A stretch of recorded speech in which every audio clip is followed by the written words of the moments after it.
Hey everyone, welcome back to another video. Today I'm going to show you how to download TikTok videos without watermarks and even those videos which can't be downloaded in the TikTok app.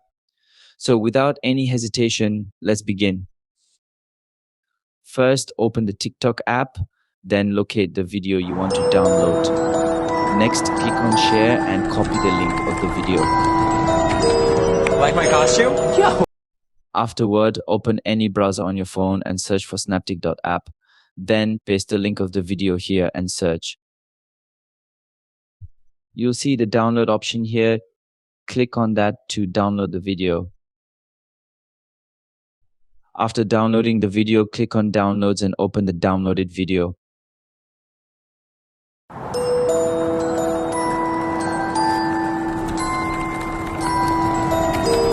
Like my costume? Yo, that's so cool. How are you doing? You can save it by clicking on the share tab, then selecting save video. The video will be automatically saved to the gallery. The process is the same for Android.